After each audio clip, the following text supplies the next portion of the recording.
नमस्कार, स्वागत है आप सभी का भारत टीवी लाइव में। आपके साथ मैं हूं अंजलि त्यागी। आइए खबरों की शुरुआत करते हैं। बैठक में सर्वसम्मति निर्णय लिया गया कि करणी सेना परिवार एवं समाज मिलकर हरदा में शांतिपूर्ण और लोकतांत्रिक तरीके से न्याय की मांग करेगा। 12 जुलाई 2025 को हरदा में 1 वर्ष पूर्व हुई हीरे की खरीद फरोख्त से जुड़ी धोखाधड़ी मामले में न्याय की मांग को लेकर करणी सेवा के कार्यकर्ता शांतिपूर्वक प्रदर्शन से चर्चा के लिए पहुंचे थे। कार्यकर्ताओं पर पुलिस द्वारा बलपूर्वक मारपीट की गई थी। 1 वर्ष पूर्व के बाद भी अभी तक नहीं हुई आरोपियों की नहीं चालन पेश किया गया। 21 दिसंबर के दिन लाखों की संख्या में करणी सेना के कार्यकर्ता और पदाधिकारी हरदा पहुंचकर पुलिस ने जिस तरह बलपूर्वक राजपूत छात्रावास में प्रवेश कर निर्दोष युवाओं पर बल का उपयोग किया था, इसका विरोध करेंगे।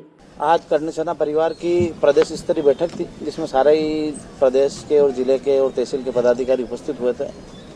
अभी बैठक चल ही रही है। हरदा जो 21 दिसंबर को आंदोलन होने वाला है, उस आंदोलन को लेकर रूपरेखा बनाने और उसकी गतिविधियों को लेकर बैठक। क्या कुछ करने वाले 31 दिसंबर को?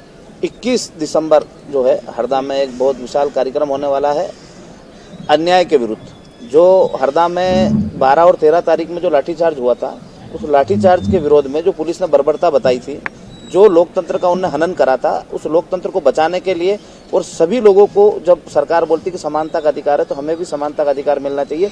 जिस प्रकार से हमारे साथ बर्बरतापूर्वक लाठीचार्ज हुआ, उसमें उन पुलिसकर्मियों को सजा होनी चाहिए। तो उन सभी मांगों को लेकर बाकी हमारी जो 8 जनवरी में जो हमारी 21 सूत्री मांगे थी, जो सरकार ने हमें लिख के दिया था और पलट गई थी, उन मांगों को भी हमने सम्मिलित कराया और वो 21 दिसंबर के दिन सारी मांगों को लेके 21 मांगों को लेके हम प्रदर्शन करें। अगर पूरी मांगे नहीं होती तो क्या कुछ? हमने पिछली बार कहा था कि यदि मांगे पूरी नहीं हुई तो हम सरकार का विरोध करेंगे। पिछली बार भी करा था। इस बार हमारे पास पर्याप्त समय है। हम यदि हमारी मांगे पूरी नहीं की गई तो हम इस बार राजनीतिक रूप से सरकार का विरोध करेंगे और अपने कैंडिडेट उतारेंगे। हम तो जनता को ये बताना चाहते हैं बार बार कि सरकार किस प्रकार से अधर्म कर रही है और हमारी लड़ाई अधर्म और अन्याय के खिलाफ है। ये हम जनता को बताने के लिए आंदोलन कर रहे हैं कि पिछली बार भी हमने आंदोलन करा था, भूख हड़तालें करी, सरकार हमारे पास आई, उनने हमारी बातों को माना, लिखित में दिया और उसके बाद बदल गए और हमारी मांगों को पूरा नहीं करा। और आज फिर जब हमारे साथ अत्याचार हुआ है, अन्याय हुआ है, तो हमने फिर सरकार से गुहार लगाई कि जो हमारे साथ अत्याचार और अन्याय हो रहा है, जिस प्रकार से पुलिस निर्भरतापूर्वक लाठी डंडे बरसा रही है, हमारे कार्यकर्ताओं को मार रही है, हमारे ऊपर भी जान से मारने की कोशिश कर रही है, तो इनके ऊपर जो पुलिसकर्मी थे, इनके ऊपर कार्रवाई होनी थी।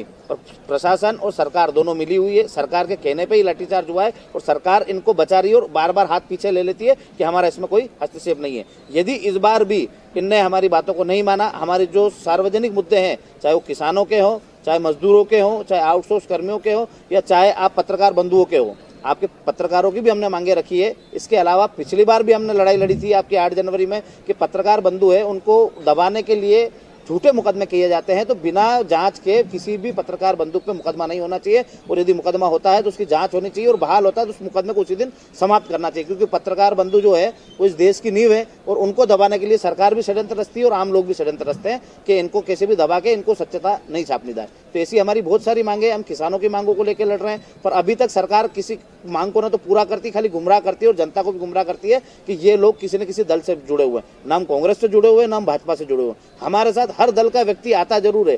कई बार आपके मीडिया बंधु ये गलती से बताते हैं या कोई प्रोजेक्ट होके बताते हैं कि ये कांग्रेस का आंदोलन है, ये भाजपा का आंदोलन है। हमारा आंदोलन कभी भाजपा कांग्रेस का नहीं रहता है। हाँ, हो सकता है उसमें कोई भाजपा का व्यक्ति भी हमारे साथ हो, कोई कांग्रेस का व्यक्ति भी हमारे साथ हो, पर वो हमारी लड़ाई को देख के हमारे साथ आता है, न कि किसी दल को देख के। हम दोनों दल के साथ नहीं है। आप भी इसको प्राथमिकता से छापे कि हमारी लड़ाई किसी दल से नहीं है, न किसी दल के लिए है। यदि हमारी बातों को नहीं माना गया, नहीं समझा गया, तो इस बार जनता का दल उतरेगा, किसानों का दल उतरेगा, जो किसानों और जनता की बात करेगा और उनको जिता के भी लाएंगे और उस प्रदेश में बदलाव करेंगे।